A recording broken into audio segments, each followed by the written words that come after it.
je crois qu'il va utiliser ma bouche pour parler de sa part. J'ai béni Dieu pour sa faveur, pour sa grâce. Et je crois qu'il fera pour nous de grandes choses. Amen. Sans plus tarder, nous connaissons tous notre thème.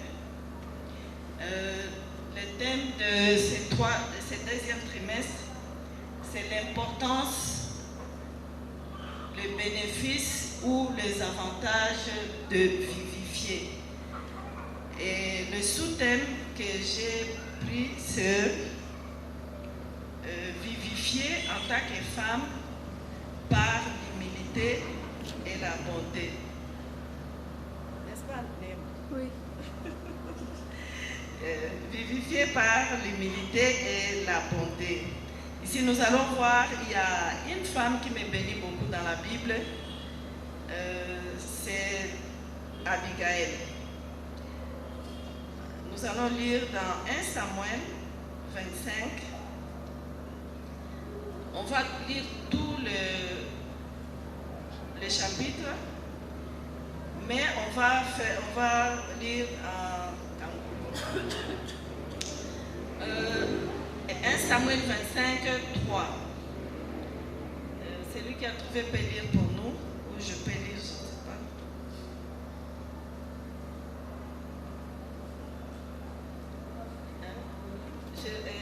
1 Samuel 25, à partir du verset 3.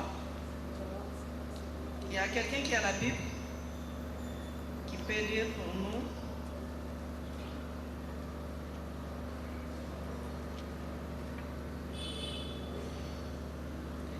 Je lis au nom du Seigneur.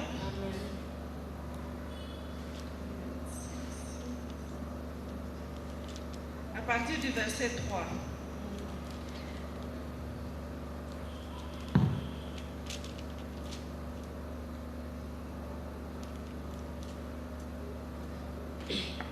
Il y avait, le nom de cet homme était Nabal et sa femme s'appelait Abigail.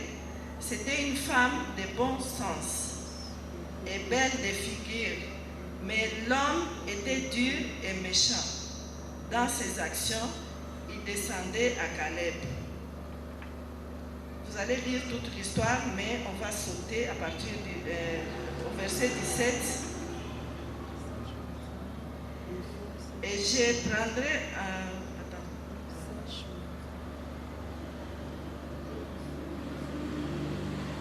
sache maintenant et vois ce que tu as. Donc ici c'est, vous allez lire toute l'histoire. Ici c'est le travailleur d'Abigail qui a vu ce que Nabal a fait parce que David a demandé le pain. Soit on peut lire toutes les passages pour bien comprendre.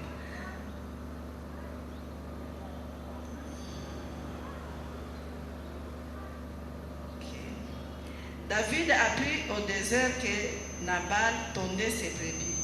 Il envoya vers lui 10 jeunes gens auxquels il dit « Montez à Carmel et allez auprès de Nabal, vous les saluerez à mon nom. Et vous lui parlerez ainsi, pour la vie, sois en paix, et que la paix soit avec ta maison et tout ce qui t'appartient. Et maintenant j'ai appris que tu as les tondeurs. Or, tes bergers ont été avec nous, nous ne leur avons fait aucun outrage et rien ne leur a été enlevé pendant tout le temps qu'ils ont été à Carmel. Demandez-les à tes serviteurs et ils te les diront. Que ces jeunes gens trouvent donc grâce à tes yeux, puisque nous venons dans un jour de joie. Donnez donc, je te prie, à tes serviteurs et à ton fils David ce qui se trouvera sous ta main. Lorsque les gens de David furent arrivés, ils répétèrent à Nabal toutes ces paroles au nom de David, puis ils se turent. Nabal répondit aux serviteurs de David, « Qui est David et qui est le fils d'Isaïe? Il y a aujourd'hui beaucoup de serviteurs qui s'échappent d'auprès de leur maître. et je prendrai mon pain, mon nom et mon bétail que j'ai tué pour m'étendre et je les donnerai à des gens qui sont je ne sais d'où. Les gens de David repoussèrent chemin et ils s'en retournèrent et redirent à leur arrivée toutes ces paroles à David. Alors David et ces gens, que chacun de vous saigne son épée, et ils saignirent chacun leur épée. David aussi saignit son épée, et environ 400 hommes montèrent à sa suite. Il en resta 200 près de bagages. Un des serviteurs de Nabal vint dire à Abigail, femme de Nabal, voici, David a envoyé du désert des messagers pour saluer notre maître qui les a rudoyés. Que Dieu nous aide et qu'il nous donne de bons travailleurs qui peuvent être à nos côtés et voir des mauvaises choses nous arriver et venir nous prévenir à l'avance. Je dirais que ces serviteurs est représenté comme le Saint-Esprit. Et pourtant, ces gens ont été très bons pour nous. Ils ne nous ont fait aucun outrage et rien ne nous a été enlevé tout le temps que nous avons été avec eux lorsque nous étions dans le champ.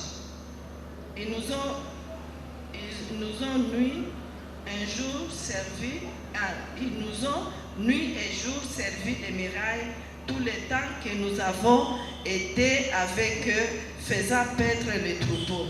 Sache maintenant et vois ce que tu as à faire, car la perte de notre maître et de toute sa maison est résolue, et il est si méchant qu'on ose lui parler. Amen. Abigail prit aussitôt 200 pains. Au début, on nous dit qu'Abigail était une femme belle, mais une femme qui avait le bon sens. À cause de ce bon sens, cette femme s'est levée aussitôt. Abigail prit aussitôt ces 200 pains, 2 outres de vin, 5 pièces de bétail, apprêtait 5 mesures de grains rôtis, 100 masses de raisins secs et 200 figues d'anis sèches, et les mit sur des ânes. Elle dit à ses serviteurs, passez devant moi, je vais vous suivre. Elle ne dit rien à Nabal, son mari. Montée sur un âne, elle descendit la montagne par un chemin couvert, et voici David et ses gens descendirent en face d'elle, en sorte que les rencontre. David avait dit, c'est bien en vain que j'ai gardé tout ce que cet homme a dans le désert, et que rien n'a été enlevé de tout ce qu'il possède, et il m'a rendu le mal pour le bien. Que Dieu traite son serviteur David dans toute sa rigueur, et je laisserai subsister jusqu'à la lumière du matin qui que ce soit de tout ce qui appartient à Nabal. Lorsqu'Abigail aperçut David, elle descendit rapidement de l'âne, tomba sur sa face,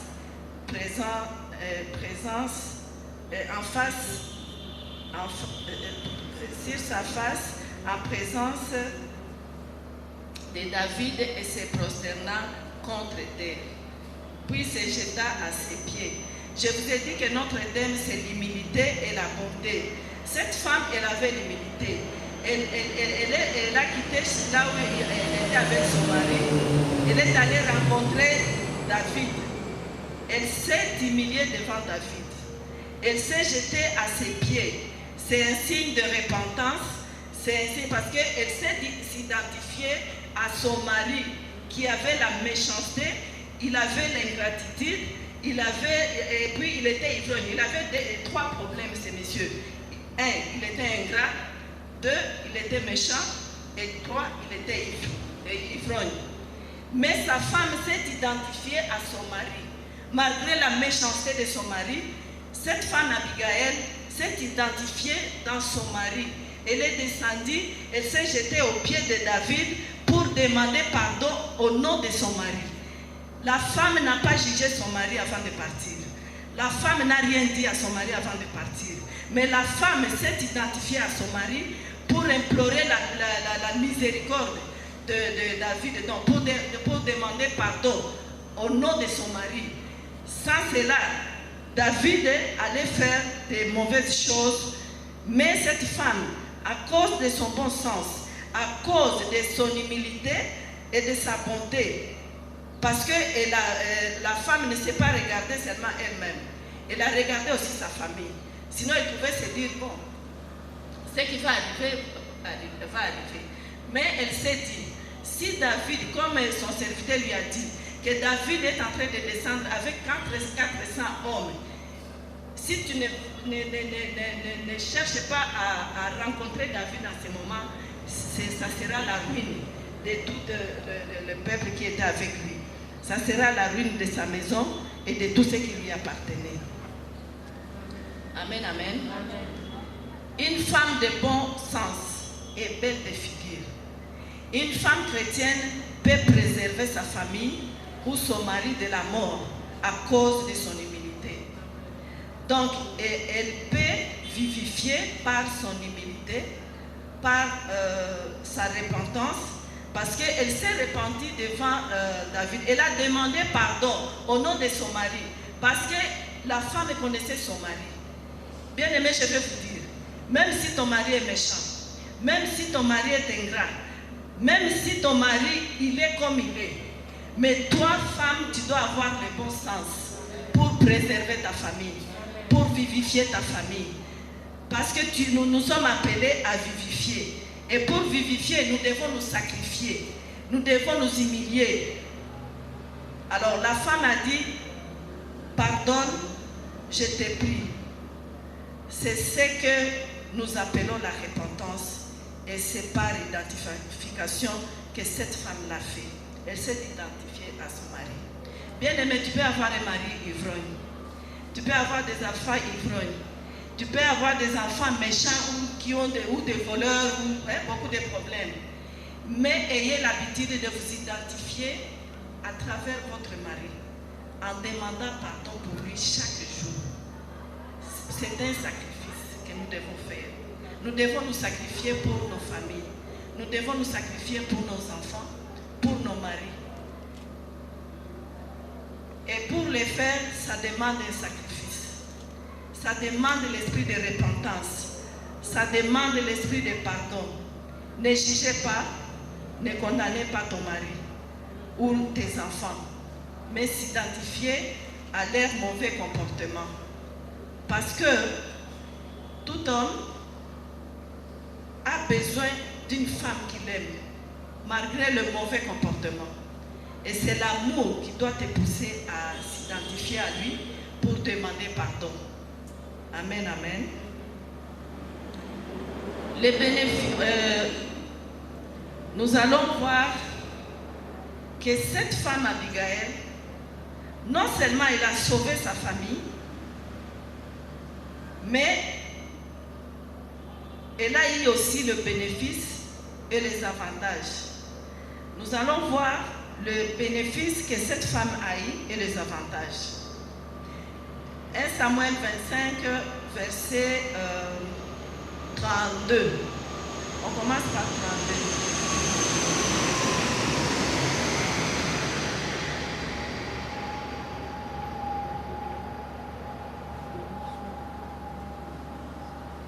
David dit, après avoir, donc, lorsque l'Éternel aura fait, on peut continuer toujours la lecture, hein? Je ne sais pas où est-ce que j'étais, mais pardonne, je t'ai pris. Ici, nous voyons qu'elle a demandé pardon à David. Pardonne, je t'ai pris la faute de ta servante. Elle n'a pas accusé son mari, mais elle a dit pardonne la faute de ta servante. Car l'Éternel fera à mon Seigneur une maison stable. Pardonne, car mon Seigneur soutient les guerres de l'Éternel. et la méchanceté ne se trouvera jamais en toi. Là, elle a demandé pardon. Elle a aussi loué le roi David. Amen. On nous a toujours dit que l'adoration et la louange appartiennent à notre Dieu. Quand nous louons Dieu, Dieu descend pour nous exaucer. Pardonne l'Éternel ton Dieu. Il s'élève et la méchanceté ne se trouvera jamais en toi. S'il s'élève quelqu'un qui te poursuive et qui en veut à ta vie, l'âme de mon Seigneur sera liée dans les faisceaux des vivants auprès de l'Éternel, ton Dieu, et il lancera du cret de la fronde l'âme de tes ennemis. Lorsque l'Éternel aura fait à mon Seigneur tous les biens qu'il t'a annoncés et qu'il t'aura établi chef sur Israël, mon Seigneur n'aura ni remords, ni souffrance de cœur. Ici, cette femme a vivifié même le roi, parce qu'il l'a empêché de répandre le sang. Amen.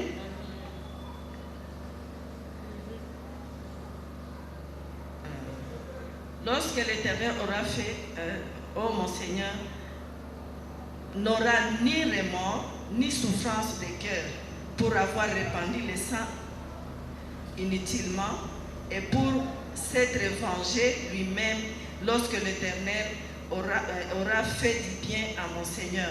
Souviens-toi de ta servante. Amen. Cette femme, elle a vivifié le roi David et elle a vivifié aussi sa famille.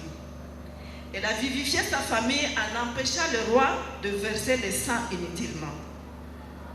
Amen. Alors, ici, au deuxième verset, c'est maintenant le bénéfice qu'Abigail a reçu auprès du roi.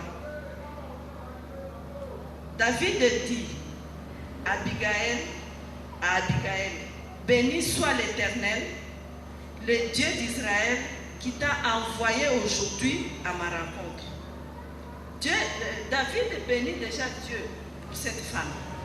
Amen. Béni soit ton bon sens et béni sois-tu, toi qui m'as empêché en ce jour de répandre le sang et qui a retenu ma main. Mais l'Éternel, le Dieu d'Israël, qui m'a empêché de te faire du mal, est vivant.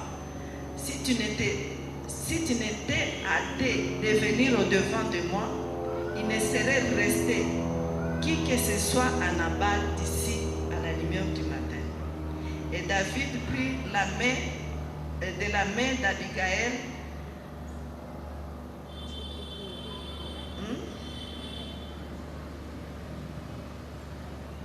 Ok. 1 Samuel 25, 33. Béni sois-tu, toi qui m'as empêché de répandre le sang. Elle a reçu la bénédiction. La bénédiction, c'est la parole prononcée. La bénédiction est spirituelle. À cause de son bon sens, elle a vivifié le roi, elle a empêché le roi à verser le sang, et en retour, le roi l'a béni. Parce que c'est une femme sage qui n'a pas permis au roi de verser le sang.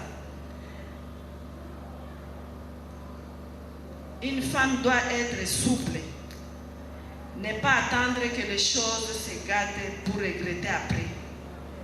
Cette femme était souple. Elle n'a pas attendu elle n'a pas même demandé l'avis de son mari, mais elle a été souple. Elle a couru directement auprès du roi. Alors, le deuxième bénéfice ici, donc la première bénéfice, c'est David l'a béni. Et la deuxième bénédiction ou bénéfice ou avantage, David lui a dit, monte en paix dans ta maison. Vois, j'ai écouté ta voix et je t'ai favorablement accueilli. Donc la deuxième bénédiction, le roi David a prononcé les paroles de paix et elle a été accueillie favorablement. Amen. 1 Samuel 25, 36, la parole de Dieu nous dit que, je ne sais pas si c'est la parole de Dieu, mais on nous dit toujours, toute action ne demande pas une réaction. Ici, Abigail a utilisé la sagesse. Parce que si elle avait été agitée, bien aimé, je vais vous dire que l'agitation, c'est l'arme du diable. Elle n'a pas été agitée, elle n'a pas jugé son mari, elle n'a pas condamné son mari. Mais elle a pris ses responsabilités en tant que maman pour vivifier sa maison, pour préserver sa maison de la mort. Elle a pris ses responsabilités et elle est allée voir le roi.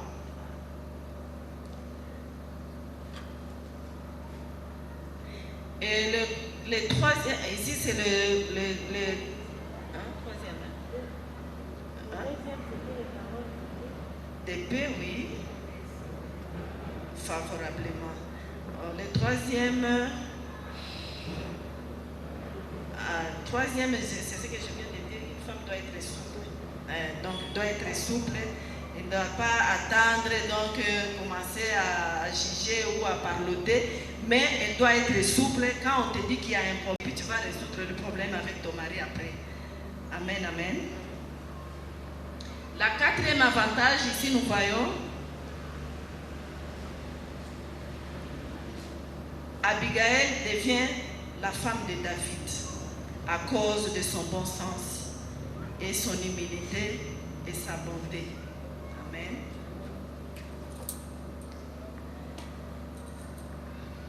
Ici, nous allons voir Galates 5, 22.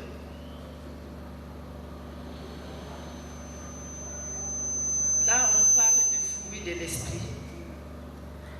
L'humilité, c'est le fruit de l'esprit. La bonté aussi, c'est le fruit de l'esprit. Dans la bonté et l'humilité, c'est pourquoi elle a vivifié par son humilité et sa bonté. Ici, la bonté et l'humilité est représentée comme le citron. Amen. Vous savez que le citron stérilise. Les citrons, c'est les désinfectants. Les citrons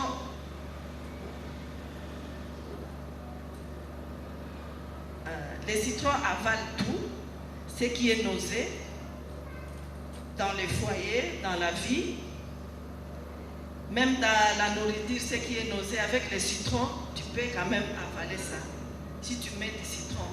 Alors ici, le citron est représenté comme la bonté et l'humilité. Amen.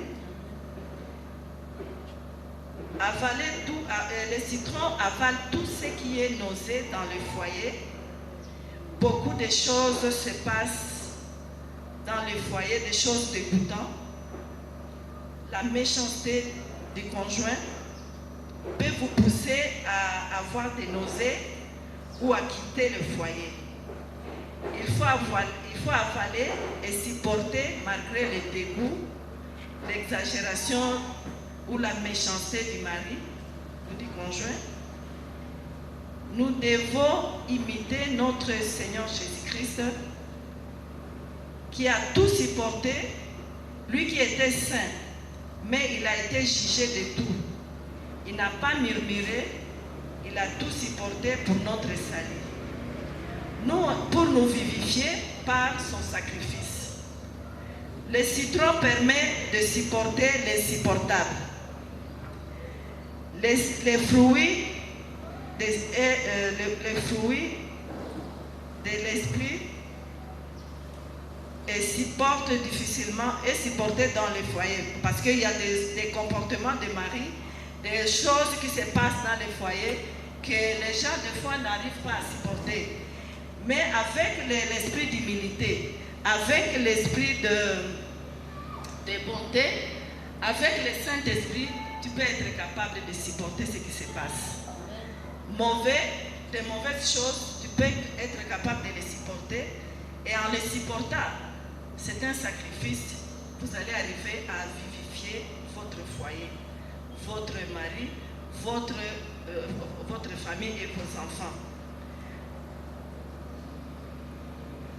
Ici, on nous dit que le foyer sans bonté et humilité, qui est le citron, il y a des querelles, c'est les querelles qui vont régner dans la maison. C'est les disputes qui vont régner dans la maison à tout moment. Et à la fin, c'est le divorce.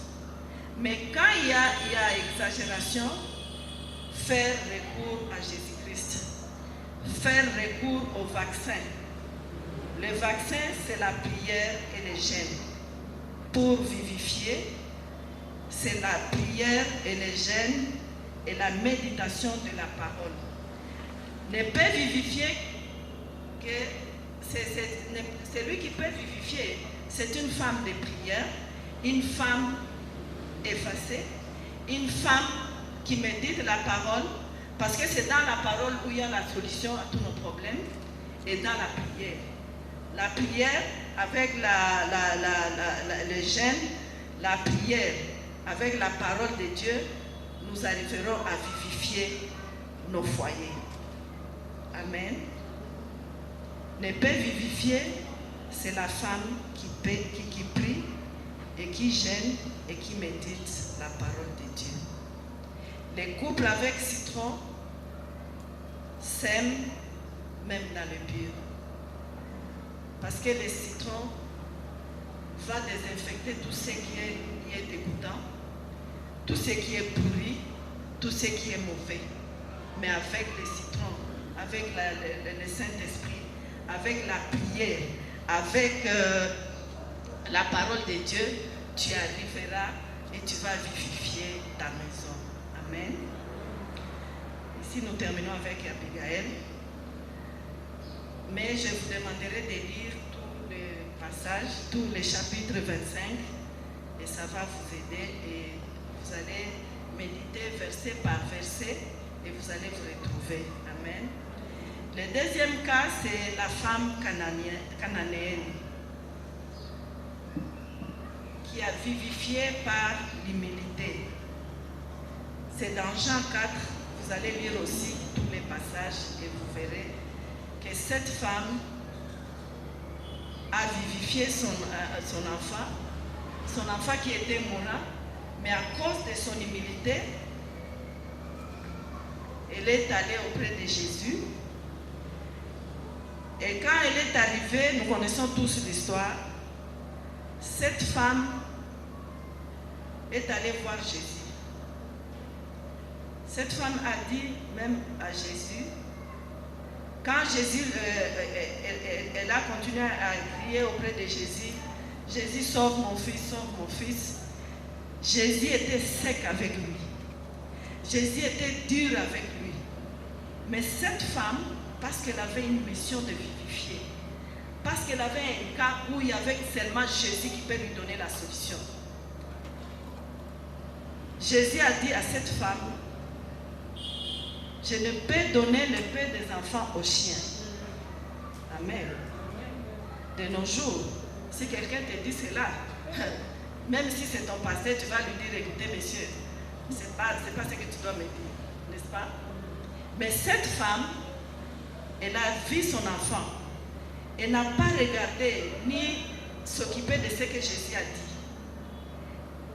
La femme a répondu à Jésus. Elle a dit, Jésus, je sais que c'est vrai, je suis chien.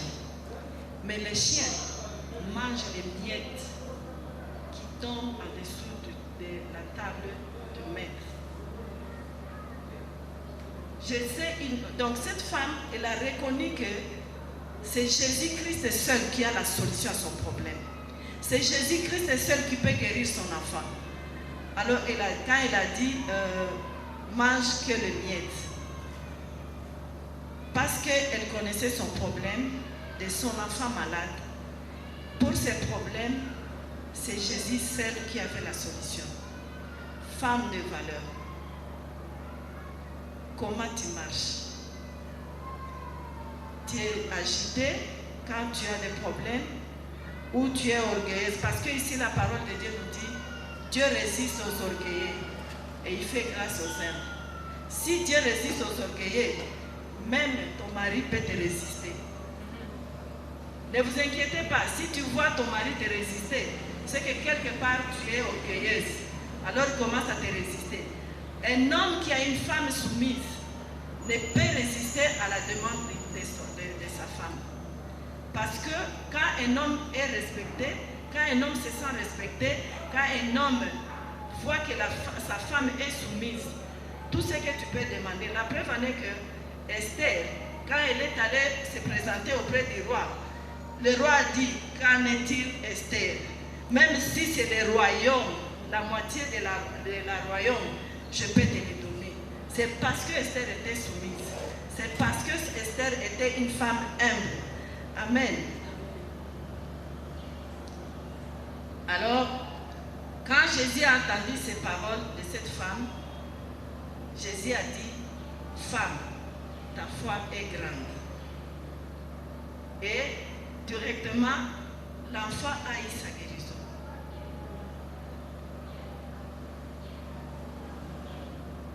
Si tu pardonnes et tu t'humilies devant Dieu, Dieu va te donner la solution. La femme cananéenne a vivifié son enfant par l'humilité jusqu'à accepter d'être traitée comme une chienne. Tu peux accepter tous les noms qu'on peut te donner, mais pourvu que tu vivifies. Toi, tu connais ton objectif, tu connais ton problème, tu connais les problèmes de tes enfants. Peu importe ce qu'on peut te dire, peu importe les traitements qu'on peut te traiter, mais toi, en tant que femme qui a l'esprit d'humilité, qui a l'esprit de bonté, c'est parce que c'est par amour que tu peux accepter d'être traitée comme une chienne. Parce que toi, tu sais que c'est pour sauver ton fils. Cette femme, elle a accepté d'être traitée comme une chienne pour sauver son fils. Amen. Amen. Amen, amen. Je bénis Dieu pour ces moments et je crois que Dieu va nous faire du bien. Colossiens 4:6 nous dit que votre parole soit toujours accompagnée de grâce, assaisonnée de sel, afin que vous sachiez comment il faut répondre à chacun, surtout à ton mari. Parce qu'il y a des femmes qui ont des langages cassants, donc même quand un homme lui demande quelque chose, peut-être pour son bien, mais la réponse qu'elle va donner, la réponse que la femme va donner va pousser l'homme à ne rien faire. Et des fois, nous n'encourageons pas nos maris à cause de nos réponses, à cause de nos comportements. Mais ici, la parole de Dieu nous dit que votre parole soit toujours accompagnée de grâce. Une femme doit avoir, une femme chrétienne, pour vivifier, elle doit avoir des paroles accompagnées de grâce et assaisonnées de sel. Parce qu'on nous dit que nous sommes le sel de la terre. Imaginez si tu n'es pas en régime. La nourriture sans sel, tu ne peux pas le manger. À moins que tu es en régime. Alors, si on nous dit que nos paroles doivent être accompagnées de grâce et assaisonnées de sel, donc c'est pour donner la vie. Hein? Amen. Amen. C'est pour donner aussi la saveur. Que Dieu te bénisse, ma soeur. C'est pour donner aussi la saveur. Afin que vous sachiez comment il faut répondre à chacun, surtout à ton mari. Maman, par ton humilité, tu peux vivifier ton mari.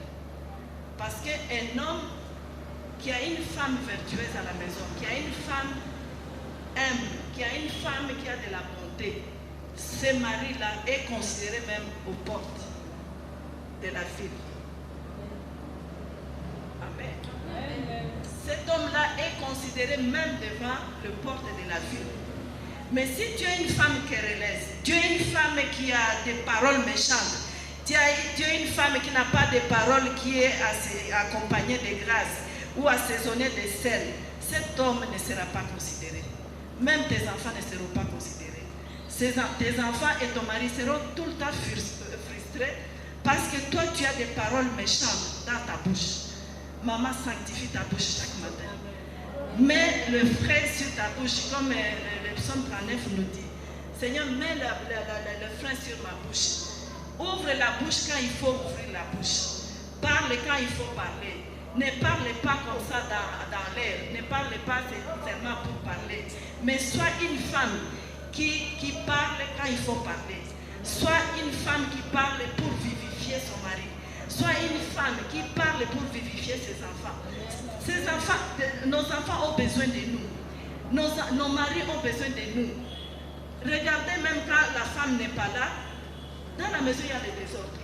Mais quand une femme est là, quand la maman est là, la maman apporte la joie dans la maison. La maman doit vivifier par ses paroles gentilles, par ses paroles de bénédiction.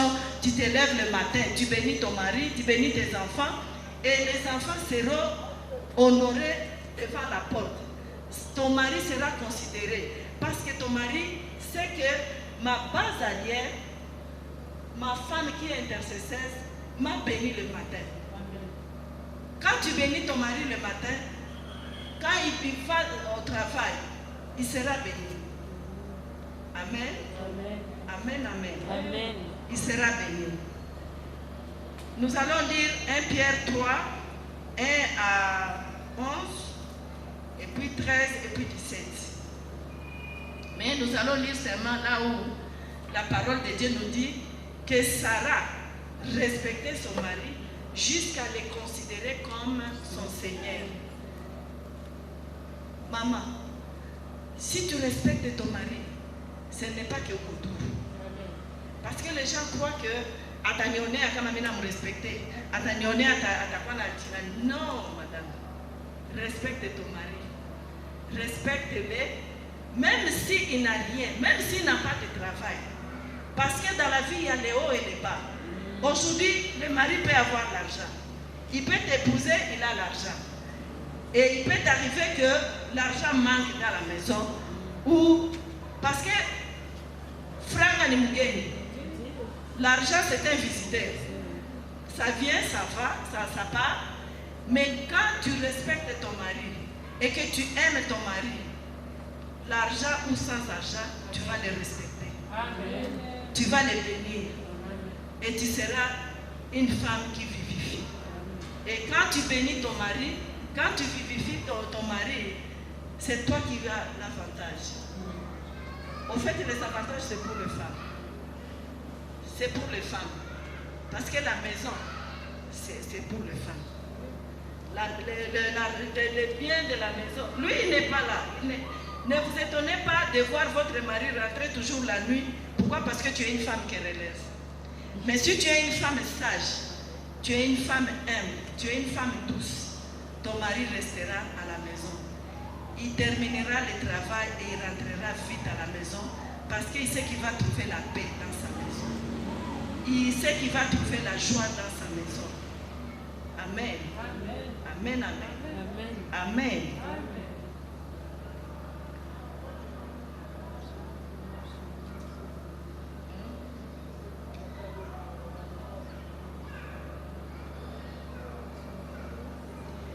La femme sait qu'il va trouver sa femme dans sa maison, qui est une source de joie, qui est une source de paix. Une femme vertueuse doit donner la joie à son mari. Une femme vertueuse doit respecter son mari. Comme on nous dit ici dans 1 Pierre 3, verset 1 à... On peut lire quand même, n'est-ce pas? 1 Pierre, on lit au nom de Jésus, femmes, soyez de même soumises à vos maris, afin que si quelqu'un n'obéisse pas point à la parole, il soit gagné sans parole par la conduite de leur femme. Maman, par ta conduite, tu peux gagner ton mari. Par ta conduite, tu peux gagner toute ta famille. Parce que si tu étais une femme querelleuse, si tu étais une femme orgueilleuse, mais quand les gens vont te voir, une femme soumise, une femme humble, une femme qui s'humilie, une femme douce, les gens viendront à Jésus à cause de ton comportement. Amen, amen. En voyant votre manière de vivre chaste et réservée, ayez non cette parure extérieure qui consiste dans les cheveux tressés, les ornements d'or ou les habits qu'on rêvait. Ce n'est pas mauvais de les avoir, mais que cela ne soit pas quelque chose qui est important pour vous. Mais la parure intérieure est cachée dans le cœur, la pureté incorruptible d'un esprit doux et paisible qui est d'un grand prix devant Dieu. Ainsi séparaient autrefois les saintes femmes qui espéraient en Dieu, soumises à leur mari, comme Sarah, qui obéissait à Abraham et l'appelait son Seigneur. C'est d'elle que vous êtes devenues les filles en faisant ce qui est bien, sans vous laisser troubler par aucune crainte. Montrez Marie, ça c'est pour le mari, ça je sors. Enfin, soyez tous animés de même pensée et de même sentiment, pleins d'amour fraternel, de compassion, d'humilité. L'humilité revient toujours. Ne rends point le mal pour le mal, ou injure pour injure. Bénissez au contraire, car c'est à cela que vous avez été appelés en fait d'hériter la bénédiction. Maman, si ton mari t'injure, ne réponds pas. Si tu lui réponds par les injures, tu as accueilli le diable dans votre couple, dans votre maison. Mais si tu lui réponds en lui faisant du bien, en glorifiant Dieu, si lui elle est en train de t'injurer, toi lève-toi, commence à adorer Dieu. Commence à dire, Seigneur, je t'adore parce que tu m'as donné un bon mari. Et tu verras que lui-même il sera confus. Il va continuer. Commencez à adorer Dieu. Seigneur, je t'adore pour ce bon mari que tu m'as donné. Seigneur, je t'adore parce que tu m'as donné des beaux enfants. Même si c'est un ivrogne, il vient tous les jours ivrogne. Mais si toi, il vient tous les jours saoulé, mais toi tu adores Dieu. Ne le jugez pas. Parce que si tu le juges, tu vas l'enfoncer. Mais au contraire, commencez à adorer Dieu pour ce mari qu'il t'a donné, parce qu'il est le seul qui peut les transformer. Et toi, tu peux les transformer par ton bon sens, par ton bon comportement, et tu peux amener son âme à Dieu. Amen. Parce que les querelles et les disputes ne résolvent pas les problèmes. Nous allons lire 2 Timothée. Vous allez lire tous les passages, comme ça vous allez bien comprendre. Et méditez sur ça, et ça vous aidera. Amen. 2 Timothée 2, 19 à 26.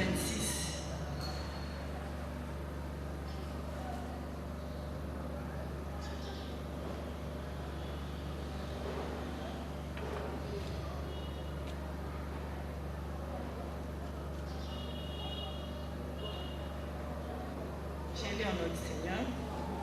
Néanmoins,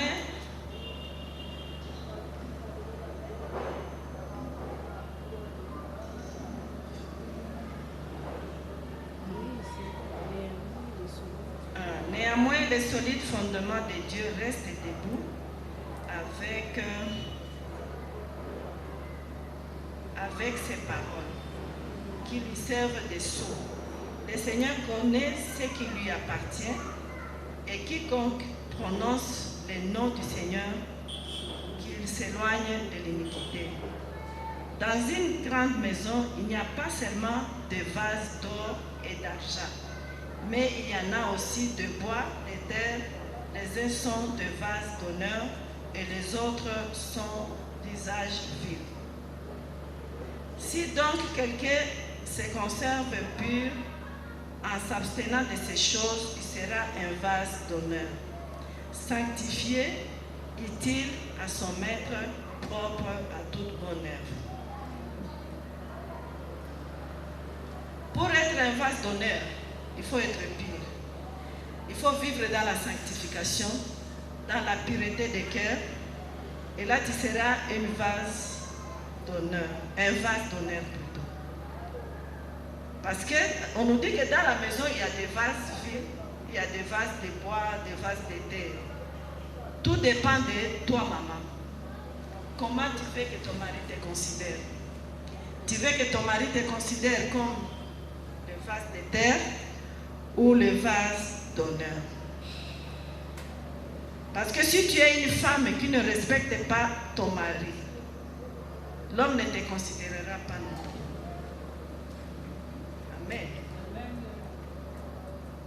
C'est à toi de choisir qui tu veux être dans ta maison.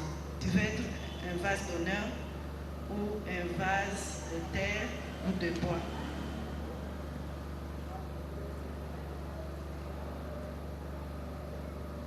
Verset 22.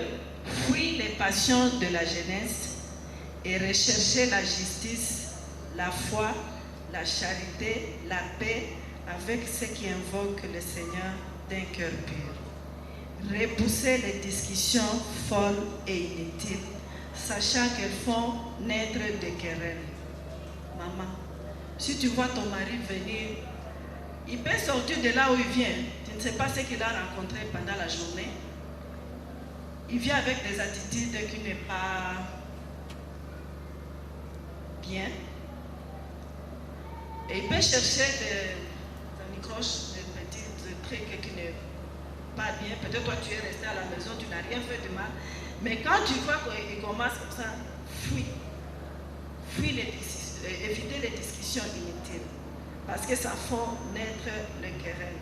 Elles font naître des querelles. Or, il ne faut pas qu'un serviteur du Seigneur ait des querelles. Il doit au contraire avoir la condescendance pour tout, être propre à enseigner, doué de patience. Il doit redresser avec douceur les adversaires, dans l'espérance que Dieu leur donnera la repentance pour arriver à la connaissance de la vérité.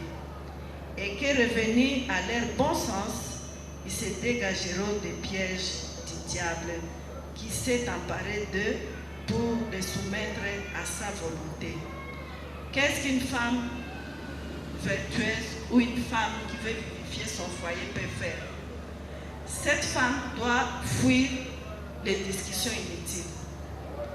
Elle doit rejeter les discussions inutiles. Elle doit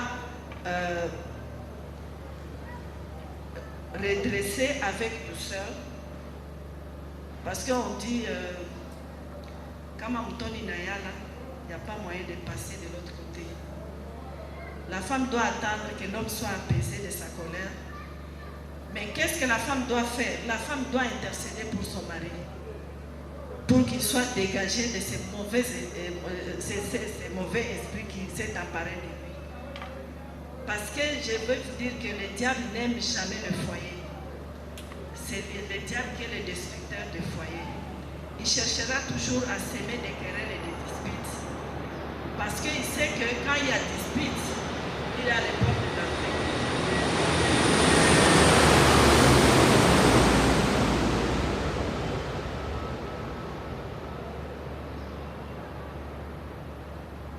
Le diable sait que quand il y a dispute, il a les portes d'entrée.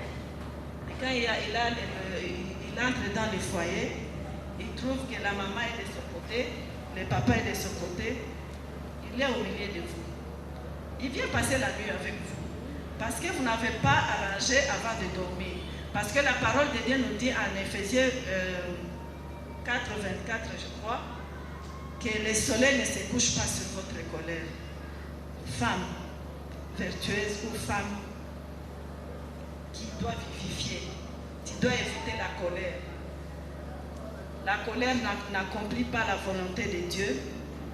La colère nous empêche de vivifier. Or, nous devons vivifier à tout moment. Mais si tu es en colère, il n'y a pas moyen de vivifier. Et l'ennemi va entrer dans votre couple pour semer le trouble, pour semer la division. Nous devons éviter la division dans nos couples. Nous devons être des femmes qui vivifient à tout moment. Parce que quand toi tu évites les querelles, et si toi tu intercèdes pour ton mari, tu vas le vivifier. Et le Saint-Esprit va l'aider, il va revenir de son bon sens. Amen. Amen. Donc nous devons nous sacrifier pour vivifier nos foyers. Le mariage est un champ de roses ou de rosiers, je ne sais pas, où il y a plein d'épines, très peu de roses. Celle l'humilité et la bonté et l'amour te permettra de cueillir les roses. Amen. Un homme a besoin d'être aimé. Un homme a besoin d'être aimé par sa femme, quel que soit son comportement. Cela est essentiel à sa vie et ça peut le vivifier. Nous devons donc vivifier par le bon sens, par la douceur, par l'amour, la bonté et l'humilité. Et ce qui nous aidera à cueillir le rose. Le rose, c'est quand il y a la paix, quand il y a l'harmonie dans la maison, quand les enfants sont bien avec leurs parents, parce que des fois, les querelles et les disputes poussent les enfants à devenir rebelles envers leur maman ou envers leur papa. Mais toi, maman, c'est ça ton rôle. Tu dois savoir que tu as une mission auprès de cet homme pour les vivifier. Nous devons vivifier, nous devons nous sacrifier, nous devons nous dépouiller de l'esprit de l'orgueil parce que Dieu résiste aux orgueilleux. Pour clôturer, Ésaïe 30, 15, une femme chrétienne ne doit pas être agitée parce que l'agitation c'est l'arme du diable. Prends le temps dans la prière et la méditation de la parole de Dieu pour faire couler la vie de Dieu dans ton foyer, dans ton église, dans ton pays, et après tu auras les avantages ou les bénéfices de vivre.